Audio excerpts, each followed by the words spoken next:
स्वागत समस्त को पुणी एक वीडियो आलोचना को जो थे आम आलोचना करथिले गत वीडियो रे अति बड़ी जगन्नाथ दासंको उपरे एवं मु कहितली आमे धीरे धीरे उड़िया भागवत आड़ को आसीबा।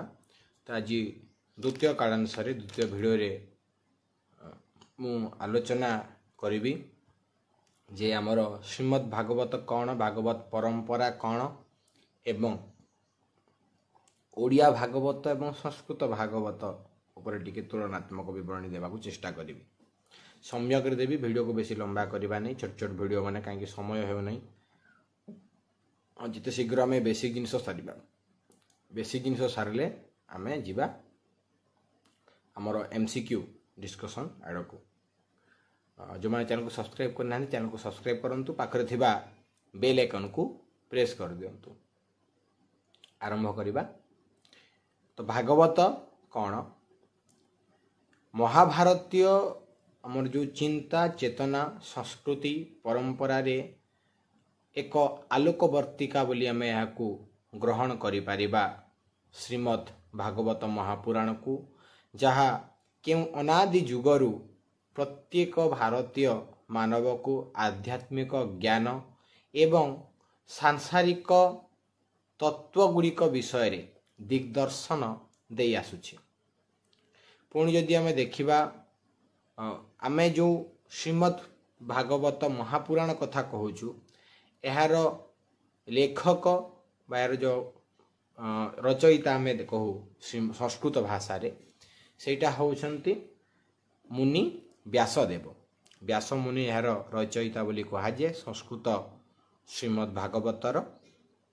किंतु कालक्रमे विभिन्न भारतीय प्रांत रे विभिन्न भारतीय अंचल रे आंचलिक प्राकृत भाषा मानकरे एवं आंचलिक भाषा मानकरे एहा अनुदित होइछि एवं सामान्य परिवर्तित मध्य होइछि। तथापि एहार फलस्वरूप अन्य जेकोसी ग्रंथ अपेक्षा श्रीमद् भागवत महापुराण भारतीय मानकर घरे घरे सुपरिचित एवं प्रत्येक भारतीयंकर जीवन दर्शन रे एहार प्रभाव स्पष्ट परिलक्षित होता है। जदि आमे ओडिया परंपरा रे मध्य देखिबा ताहले अति बड़ी जगन्नाथ दास जेबेले संस्कृत भागवत महापुराणर अनुसरण रे ओडिया भागवत रचना करिसंती, एहा विशेष भाव रे लोकप्रिय होइछि।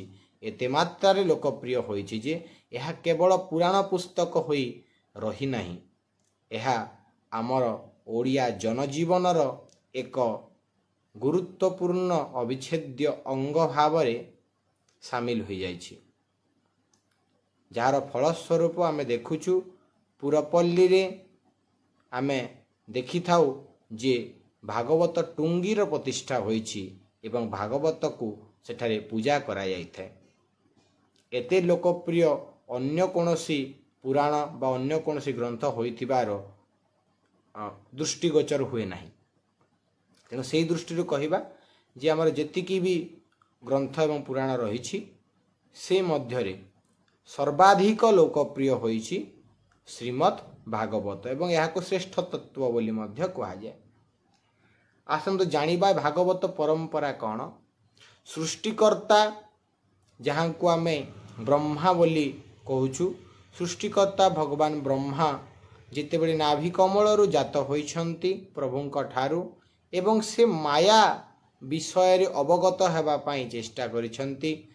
ए माया रे से टिके विचलित हो जाइछंती एवं से बुझी पारि नाहंती। तेणु माया तत्व को बुझेइबा पाई प्रभु निराकार एही तत्व बा जहाँ भागवत तत्व बोली कहूचु से चतुश्लोकी भागवत तत्व को ब्रह्मा को प्रदान करिछंती, जहा फଳରେ ब्रह्मा भागवत तत्व लाभ करिछंती। परे से तपस्यारत होइछंती एवं सृष्टि सर्जना आरंभ करिछंती। परवर्ती समय ब्रह्मांकर जो थिले मानस पुत्र देवर्षि नारद से ब्रह्मांक ठारू ए भागवत तत्व को प्राप्त करिछंती। किंतु ये तो गला देवलोकर कथा जितेबले आम भूलोकर कथा देखुछु जनसाधारण पाखरे तत्वर अभाव रही है तत्व को से बुझी नथिले सेते जनसाधारण पाखरे केमिति एटा पहुँची तो किंबदंती कहूँ जे द्वापर जुगर जितेबले सरीवा सरीवा अवस्था एवं कलिजुगर प्रथम अवस्था अर्थात द्वापर जुग एवं कलिजुगर संधिक्षण द्वापर जुग सरी ना कलिजुग आरंभ होने अंतिम पर्यायर अच्छे द्वापर जुग से समय व्यासमुनि कौन करुछंती ना से देखिछंती जे आमर जो मानव समाज रही तार क्रमशः अधोगति हो चली जो से दुखित होइछंती व्यथित होइछंती एवं मानव समाज को ज्ञान प्रदान करने से विभिन्न ग्रंथ रचना करिछंती से महाभारत रचना करिछंती से श्रीमद् भागवत गीता मध्य लिखिछंती जहाँ श्रीकृष्णंकर अर्जुन को उपदेश अटे यह छड़ा से पुराण माने मध्य रचना करने आरंभ करिछंती किंतु कौनसी भी ग्रंथ तांकु चरम संतोष दे पारि नाही फल से चिंतामग्न होइछंती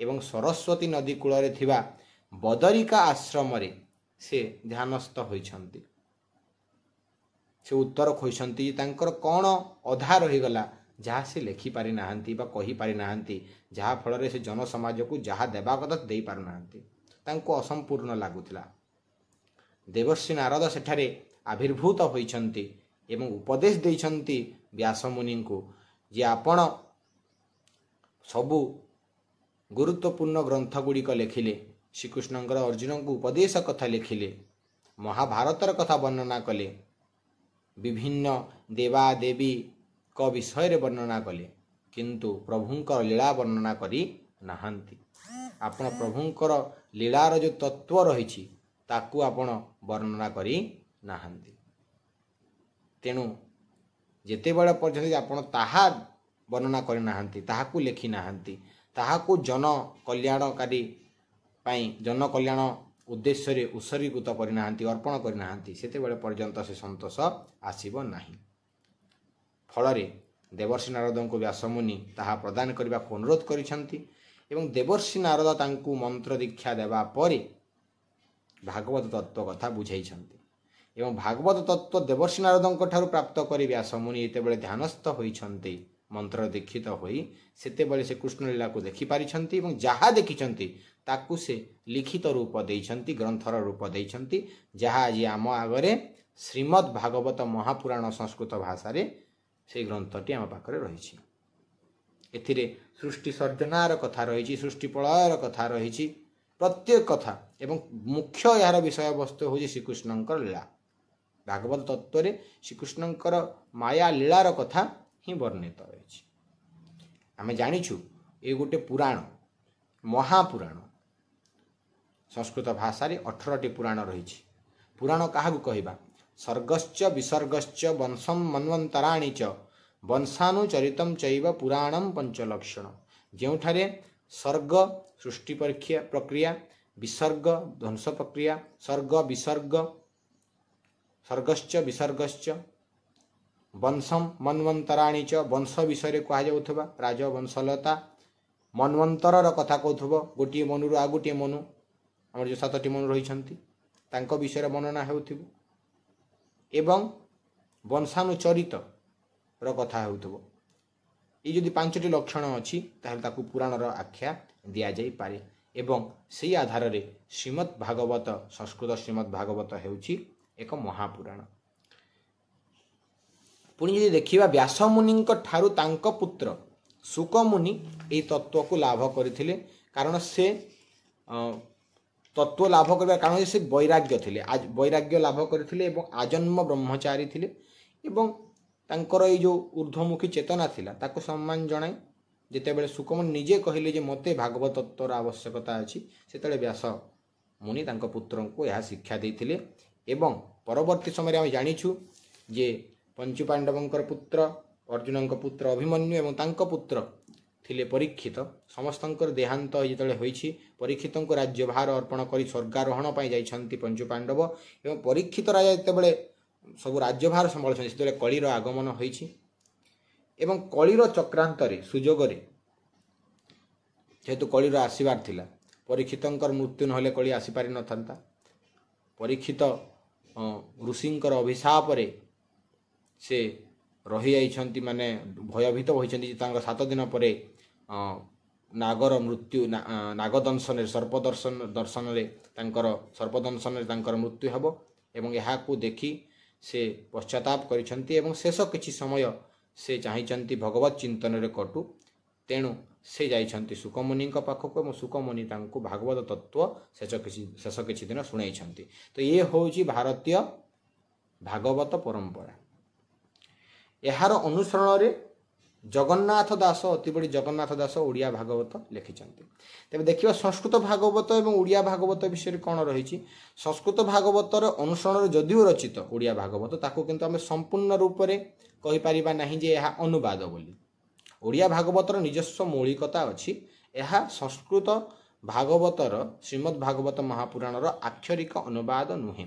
ସ୍ଥଳ ବିଶେଷରେ ଏଥିରେ ବହୁତ କିଛି ପରିବର୍ତ୍ତନ କରାଯାଇଛି। ତାର କାରଣ ହେଉଛି ଅତିବଡ଼ି ଜଗନ୍ନାଥ ଦାସ କେବଳ ଶ୍ରୀମଦ୍ ଭାଗବତ, ବ୍ୟାସଦେବଙ୍କ କୃତ ଶ୍ରୀମଦ୍ ଭାଗବତକୁ ଆଧାର କରି ଏହା ଲେଖି ନାହାନ୍ତି। ସେ ଅନ୍ୟାନ୍ୟ ଗ୍ରନ୍ଥ ମଧ୍ୟ ପଢ଼ିଛନ୍ତି, ଯେପରିକି ବିଷ୍ଣୁ ପୁରାଣ ପଢ଼ିଛନ୍ତି, ଧ୍ରୁବଚରିତ ଲେଖିଛନ୍ତି। ଧ୍ରୁବଚରିତ ସଂସ୍କୃତ ଭାଗବତରେ ମଧ୍ୟ ଅଛି, ଓଡ଼ିଆ ଭାଗବତରେ ମଧ୍ୟ ଅଛି, କିନ୍ତୁ ଉଭୟର ଯେଉଁ ବିଷୟବସ୍ତୁ ରହିଛି ଏବଂ ବର୍ଣ୍ଣନା ଶୈଳୀ ରହିଛି ସେଥିରେ ସାମାନ୍ୟ ଅସାମଞ୍ଜସ୍ୟ ଦେଖିବାକୁ ମିଳେ। ତାର କାରଣ ହେଉଛି ଜଗନ୍ନାଥ ଦାସ ଶ୍ରୀମଦ୍ ଭାଗବତ ଅନୁସରଣରେ ଧ୍ରୁବଚରିତ ନ ଲେଖିଛନ୍ତି ବିଷ୍ଣୁ ପୁରାଣ ଆଧାରରେ। ତେଣୁ ବିଷ୍ଣୁ ପୁରାଣ ସହିତ ତାହା ମେଳ ଖାଇଯାଏ। ଏଭଳି ଅନେକ ଉଦାହରଣ ଅଛି। ତ ଏହି କାରଣରୁ ସଂସ୍କୃତ ଭାଗବତକୁ ଆମର ସମ୍ପୂର୍ଣ୍ଣ ଏକ ଆକ୍ଷରିକ ଅନୁବାଦ ବୋଲି ଓଡ଼ିଆ ଭାଗବତକୁ କୁହାଯାଇପାରିବ ନାହିଁ। ଏଥିରେ ଓଡ଼ିଆତ୍ୱ ବଜାୟ ରହିଛି। ଓଡ଼ିଆର ମୌଳିକତାକୁ ସେ ବିଷୟ ବିନ୍ୟାସରେ ସ୍ଥାନ ଦେଇଛନ୍ତି। ଅଧ୍ୟାୟ ସଂଖ୍ୟା ଯଦି ଦୃଷ୍ଟିରୁ ଦେଖିବା ତାହେଲେ ମଧ୍ୟ ଟିକେ ଅସୁବିଧା ହୁଏ, କାରଣ ମୂଳ ଶ୍ରୀମଦ୍ ଭାଗବତର ଯେଉଁ 10ମ ସ୍କନ୍ଧ ରହିଛି ତାର ଅଧ୍ୟାୟ ସଂଖ୍ୟା ହେଉଛି 90, କିନ୍ତୁ ଓଡ଼ିଆ ଭାଗବତର 10ମ ସ୍କନ୍ଧର ଅଧ୍ୟାୟ ସଂଖ୍ୟା ହେଉଛି 96। ରାସ ପଞ୍ଚାଧ୍ୟାୟ ଯେଉଁ କହୁଛୁ ସେଥିରେ ମଧ୍ୟ ପଳେଇ ଆସେ। 30ରୁ 35 ଅଧ୍ୟାୟ ରହିଛି। ପ୍ରକୃତରେ ଆମର ଯେଉଁ 29ରୁ 34 ଅଧ୍ୟାୟକୁ ରାସ ପଞ୍ଚାଧ୍ୟାୟ ବୋଲି କୁହାଯାଉଛି। ଏଇଭଳିଆ କିଛି ଅସାମଞ୍ଜସ୍ୟ ଦେଖିବାକୁ ମିଳେ ଅଧ୍ୟାୟ ସଂଖ୍ୟାରେ। ବିଷୟବସ୍ତୁ କୋଠାରେ ସମାନ, କୋଠାରେ ବିଷୟବସ୍ତୁ ସାମାନ୍ୟ ଭିନ୍ନ, କୋଉଠି ବର୍ଣ୍ଣନା ଶୈଳୀ ଟିକେ ଭିନ୍ନ, ଏଇଭଳିଆ ରହିଛି। ତ ଅତିବଡ଼ି ଜଗନ୍ନାଥ ଦାସ ଯେଉଁ ଓଡ଼ିଆ ଭାଗବତ ଲେଖିଛନ୍ତି, ଯେଉଁଟାକି ପ୍ରତ୍ୟେକ ଓଡ଼ିଆର ଘରେ ଘରେ ପରିଚିତ ଏବଂ ଭାଗବତ ଟୁଙ୍ଗି ଆମେ ଜାଣିଛୁ ପ୍ରତିଷ୍ଠା କରାଯାଇଥିଲା। ଏଥିରେ ଯେଉଁ ସମ୍ପୂର୍ଣ୍ଣ ଯେଉଁ ସ୍କନ୍ଧ ସଂଖ୍ୟା ରହିଛି ସେଟା ହେଉଛି 13। ଯେଉଁ 13ଟି ସ୍କନ୍ଧ ରହିଛି ସେ ଭିତରୁ 11ଟି ସ୍କନ୍ଧ, ଯେମିତି ମୁଁ କହିଲି 11ଟି ସ୍କନ୍ଧ ତାଙ୍କ ଦ୍ୱାରା ରଚିତ। ସେଥିର ବିଷୟବସ୍ତୁ କ'ଣ? ତ ପ୍ରଥମ ସ୍କନ୍ଧ ଯେଉଁ ରହିଛି ସେଇଟା ହେଉଛି ଆମର 19 ଅଧ୍ୟାୟ ବିଶିଷ୍ଟ ସ୍କନ୍ଧ ଏବଂ ଏଇ 19ଟି ଅଧ୍ୟାୟରେ ମୁଖ୍ୟତଃ ଅନେକ ପ୍ରସଙ୍ଗ ଅଛି। ମୁଁ ମୁଖ୍ୟ ପ୍ରସଙ୍ଗ ଗୁଡ଼ିକ କହିଦେଉଛି। ନୈମିଷାରଣ୍ୟରେ ସୂତକୁ ଋଷିମାନଙ୍କର ପ୍ରଶ୍ନ, ତାର ଉତ୍ତର ସେ ଦେଇଛନ୍ତି। ଭଗବାନଙ୍କର ଅବତାର ବିଷୟରେ ବର୍ଣ୍ଣନା କରାଯାଇଛି। ଭଗବତ ଶ୍ରବଣର ଯେଉଁ ଫଳଶ୍ରୁତି ଏବଂ ମାହାତ୍ମ୍ୟ ବିଷୟରେ ସୂତଙ୍କର ଉପଦେଶ ଏବଂ ଉତ୍ତର ରହିଛି। ବ୍ୟାସମୁନି ଏବଂ ନାରଦଙ୍କର ସମ୍ବାଦ ରହିଛି, ଯେଉଁଟା ମୁଁ ପୂର୍ବରୁ କହୁଥିଲି ଯେ ନାରଦଙ୍କ ଠାରୁ ହିଁ ଭଗବତ ତତ୍ତ୍ୱର ପ୍ରାପ୍ତି କରିଥିଲେ ବ୍ୟାସମୁନି। ତେଣୁ ବ୍ୟାସ ନାରଦ ସମ୍ବାଦ ରହିଛି। ଏବଂ ଅଶ୍ୱତ୍ଥାମାଙ୍କର ଆପଣ ଜାଣିଥିବେ ମହାଭାରତରେ ଗୋଟିଏ ଉପାଖ୍ୟାନ ରହିଛି, ଯେଉଁଟା ଯେତେବେଳେ ଯୁଦ୍ଧ ଶେଷରେ ଅଶ୍ୱତ୍ଥାମା ଯେଉଁ ବ୍ରହ୍ମାସ୍ତ୍ର ପ୍ରୟୋଗ କରିଥାନ୍ତି ଉତ୍ତରାଙ୍କ ଗର୍ଭରେ ଥିବା ପରୀକ୍ଷିତଙ୍କୁ ମାରିବା ପାଇଁ, ତ ସେଇ କ୍ରମରେ ଅଶ୍ୱତ୍ଥାମାଙ୍କୁ ଶାସ୍ତି ମିଳିଛି, ସେଇ ପ୍ରସଙ୍ଗ ରହିଛି। ଭୀଷ୍ମଙ୍କର ପାଖକୁ ଯେତେବେଳେ ଯାଇଛନ୍ତି ପାଣ୍ଡବଗଣ, ସେ ଭୀଷ୍ମଙ୍କର ଧର୍ମ ଉପଦେଶ, ଭୀଷ୍ମଙ୍କର ଶ୍ରୀକୃଷ୍ଣଙ୍କୁ ସ୍ମରଣ କରି ଦେହତ୍ୟାଗ, ଭୀଷ୍ମଙ୍କର ମହାପ୍ରାଣ ପରେ ଆପଣ ଦେଖିବେ ଯଦୁବଂଶ ନାଶ ପ୍ରସଙ୍ଗ ଲେଖାଯାଇଛି। ପୁଣି ବିଦୁରଙ୍କ ଉପଦେଶରେ ଧୃତରାଷ୍ଟ୍ର ଏବଂ ଗାନ୍ଧାରୀଙ୍କର ବନଗମନ ସନ୍ନ୍ୟାସ, ତ ପୁଣି ଯୁଧିଷ୍ଠିର ଓ ପାଣ୍ଡବମାନଙ୍କର ସ୍ୱର୍ଗାରୋହଣ, ଶ୍ରୀକୃଷ୍ଣଙ୍କର ଯେତେବେଳେ ମୃତ୍ୟୁ ହୋଇଛି ତାପରେ ପରୀକ୍ଷିତଙ୍କର ରାଜ୍ୟ ଲାଭ, ରାଜ୍ୟାଭିଷେକ, ତାଙ୍କର ଦିଗ୍ବିଜୟ, ମୃଗୟା ବେଳେ ଗଲାବେଳେ ତାଙ୍କର ଗୋଟେ ଉପାଖ୍ୟାନ ମୁଁ କହିଥିଲି, ଯେଉଁ ଶୁକ ପରୀକ୍ଷିତ ଯେଉଁ ଉପାଖ୍ୟାନ ରହିଛି ତାର ପୂର୍ବରୁ ଯେଉଁ ପ୍ରସଙ୍ଗ ରହିଛି ଯେ ପରୀକ୍ଷିତ ଯାଇଛନ୍ତି ମୃଗୟା ପାଇଁ ଏବଂ ତୃଷାର୍ତ ଅବସ୍ଥାରେ ଯାଇଛନ୍ତି, ଜଳ ମାଗିଛନ୍ତି, କିନ୍ତୁ ତପସ୍ୟାରତ ମୁନି ସେ କଥାକୁ ଶୁଣିପାରି ନାହାନ୍ତି ଏବଂ କ୍ରୋଧାନ୍ୱିତ ହୋଇ ସେ କ'ଣ ମୃତ ସର୍ପକୁ ତାଙ୍କ ବେକରେ ଗୋଡ଼େଇ ଚାଲି ଆସିଥିଲେ। ପରେ ଯେତେବେଳେ ମୁନି କୁମାର ତାକୁ ଦେଖିଛନ୍ତି, ସେ ଶୃଙ୍ଗି ତାଙ୍କୁ ଦେଇଛନ୍ତି ଅଭିଶାପ ଯେ ତକ୍ଷକ सर्पर दंशन परीक्षितंकर मृत्यु हेब एवं जार फलस्वरूप जिते से विषय जानी से तार मुक्ति प्रयास करिसेंती एवं मृत्यु अवश्यम भाव जानी से जाइछंती गंगा कूल को एवं सेठरे मुनि ऋषि सहित समय काटिछंती एवं सही क्रम शुक मुनि द्वारा तांको भगवत उपदेश शुणा को मिली। विभिन्न प्रश्न परीक्षित पचारि शुक मुनि तार उत्तर देइछंती भगवत तत्वर। ये थिला प्रथम स्कंद 19 अध्याय। द्वितीय स्कंद होची तमरो 10टी अध्याय विशिष्ट स्कंद। एथिरे सुख परीक्षित संवाद पुणी रही सेमती प्रश्न उत्तर रही सृष्टि संबंधी प्रश्न रही ब्रह्मांडर उत्पत्तिर वर्णना रही भागवत पुराणर 10टी लक्षण 5टी लक्षण कथा कही 10टी लक्षण कथा ये वर्णना कराई ओडिया भागवतर 10टी लक्षण रही मन रखि है ये गोटे प्रश्न हो पारे। तृतीय स्कंद हूँ 33 अध्याय विशिष्ट। एथिरे जो 33 अध्याय विशिष्ट जो रही विदुरंकर हस्तिनापुर त्याग जो दुर्योधन अपमानित करिसेंती तापर से हस्तिनापुर त्याग करिसेंती से प्रसंग अच्छी। विदुर और उद्धवंक मध्य संवाद कथोपकथन दि जाइए। उद्धवंक मुखरे श्रीकृष्णंकर जो बाल्यलीला रही कैशोर लीला रही द्वारिका लीला रही सब वर्णना करा जाइछि। तापरे जय विजय जो द्वारपाल जो तांको अभिशाप होता हिरण्याक्ष और हिरण्यकश्यपुर जन्म कथा वृत्तांत रही भगवानंकर वराह अवतार कथा वर्णना कराई हिरण्याक्ष सहित युद्ध और बध कर कथा कहुई कर्दम ऋषि चरित्र कहुई कर्दम और देवहूति बह एवं उभयंकर औरसरु नवकन्यांकर जन्म तांकर बह पुणी ऋषिंकर भगवत प्राप्ति भक्ति योग एवं पुत्र कपिल मुनिंकर मातांक ठारू ज्ञान प्राप्ति एवं देवहूतिंकर ब्रह्मलोक प्राप्ति प्रसंग वर्णना कराई तृतीय स्कंधरे एथिरे अछि 33 अध्याय। चतुर्थ स्कंद रही 31 अध्याय। 31 अध्याय दक्ष प्रजापतिंकर जो यज्ञ शिवं को अपमान दिया जाइथिला सही प्रसंग रही एवं शिवंकर सती को बारण करवा सती न मानी जीवा एवं दक्ष यज्ञ जाइकी निजर जीवन आहुति देवा सेटारे जाइकी से देहत्याग करिसेंती दक्ष यज्ञ एवं दक्षंकर यापर शिरच्छेद होइछि। शिरच्छेद होला परे ब्रह्मा और देवतांकर अनुरोध रे रुद्रस्तुति एवं रुद्रंकर कृपारु पुणी दक्ष तांकर जीवन फेरी जाइछंती। रुद्रंक मान शिव तांको जीवन दान देइछंती। तो पुणी ध्रुव चरित यार मुख्य प्रसंग यही चतुर्थ स्कंदे ध्रुव चरित कथा मैं पूर्व कही एवं ध्रुवंकर जो भगवत प्राप्ति विष्णु को स्मरण करी ध्रुवंकर युद्ध प्रसंग मध्य रही गुहक सहित परे पृथुराजांकर जन्म कथा प्रसंग रही पृथुचरित वर्णना रही भगवत दर्शन जोग साधन और वैकुंठ प्राप्ति प्रसंग रही। पुणी आस पंचम स्कंध को पंचम स्कंधे रही 26टी अध्याय ऋषभदेवंकर चरित्र कथा कहुई पुत्र भरत उपाख्यान रही जहाँ ना आम जाचु भारत वर्ष ना रहा ऋषभदेव पुत्र भरत एवं तांकर मृगया समय जो मृगलोभ मृग जोनि जन्म होती से मुक्ति पाई पुणी जाइछंती भरत ब्राह्मण कुल जन्म होती जड़ भरतर उपाख्यान रही विभिन्न प्रसंग तमें भरत को नहीं ही अच्छी मुख्यतः भरत चरित्र रही प्रियव्रत राजा वंश वर्णना रही भारत वर्ष तार भौगोलिक स्थिति एवं अष्ट उपद्वीपर परिचय एठारे दि जाइए।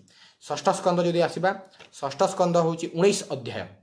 षष्ठ स्कंद 19 अध्याय रही अजामिल उपाख्यान रही दक्षंक द्वारा पुत्र शोकरे कारण तांकर पुत्र मानक अत पुत्र थे कोटि कोटि सब पुत्र को नारद मारी जाऊे तो नारद को से अभिशाप देइछंती पर 60 कन्यार उत्पत्ति से 60 कन्यार विभिन्न लोकों विभिन्न ऋषि सहित जो विवाह प्रसंग दिखाई वृत्तासुर जन्म इंद्र और वृत्तासुर मध्य युद्ध दधीचींकर जो अस्थि कथा मैं कहूली दधीची अस्थि प्रदान करते वृत्तासुर को मारियापाई वज्रास्त्र इंद्रंकर जोटा तैयारी होता इंद्रंकर अश्वमेध यज्ञ एवं तांकर सब पापक्षय अश्वमेध यज्ञ पर चित्रकेतुंकर उपाख्यान एवं द्वितीवंश वर्णना कहुई। सप्तम स्कंद रही 15टी अध्याय। एथिरे नारद और युधिष्ठिर संवाद रही हिरण्यकशिपुर तपस्यार कथा कहुई ब्रह्मांकर हिरण्यकशिपु को वरदान प्रह्लाद को मारियापाई हिरण्यकशिपुर चेष्टा प्रह्लादंकर नृसिंह को प्रार्थना एवं नृसिंहंकर आविर्भाव हिरण्यकशिपुर वध प्रह्लाद नृसिंह संवाद एवं सनातन धर्म जो चतुराश्रम रही तार प्रसंग एठारे तार महात्म्य वर्णना कराई। पुणी आसवा जो अष्टम स्कंद को सेटा रही 23टी अध्याय। अष्टम स्कंद 23टी अध्याय सुख परीक्षित संवाद छल रखाई गज और ग्राह युद्ध कथा कहुई गजस्तुति कथा कहुई उभयंकर मुक्ति उभयंकर पुनर्जन्म पूर्व जन्म वृत्तांत कथा कहुई समुद्र मंथन होती समुद्र मंथन संपर्कित जहाँ जहाँ अच्छी वर्णना होती माने शिव गरड़ पान धरिकी जो असुर मैंने जो अमृत चोरी करने चेष्टा करते विष्णुंकर मोहिनी रूप से शिव को जो କରାଯାଇଛି। ତାପରେ ରାହୁ ସହିତ ଯେଉଁ ଘଟଣା ଘଟିଥିଲା, ରାହୁର ଯେଉଁ ଶିରଚ୍ଛେଦ ହୋଇଛି, ଏମିତି ଅନେକ ଘଟଣା ଯାହା ବି ସମୁଦ୍ର ମନ୍ଥନ ସମ୍ପର୍କିତ ସବୁକିଛି ଏଠାରେ ବର୍ଣ୍ଣନା ହୋଇଛି। ପୁଣି ଦେବାସୁର ଯୁଦ୍ଧ, ସପ୍ତମନୁଙ୍କର ପରିଚୟ, ବାମନ ଅବତାର ଭଗବାନଙ୍କର, ବଳି ରାଜାର ହାରିଯାଇଥିବା ପରେ ବାମନ ଅବତାର ଆସିଥିଲେ, ତାଙ୍କୁ 3 ପାଦ ଭୂମି ଯେଉଁ ମାଗିଥିଲେ, ପୁଣି ବଳି ରାଜାକୁ ପାତାଳକୁ ଯେଉଁ ପଠାଇ ଦେଇଥିଲେ ବାମନ ଅବତାରରେ, ସେହି ପ୍ରସଙ୍ଗ ବର୍ଣ୍ଣନା ଅଛି। ନବମ ସ୍କନ୍ଧରେ 24ଟି ଅଧ୍ୟାୟ।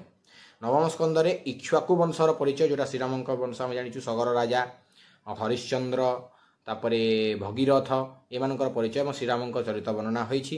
ତତ୍ସହିତ ଯମଦଗ୍ନି ଏବଂ ପରଶୁରାମଙ୍କର ଚରିତ୍ର କଥା କୁହାଯାଇଛି।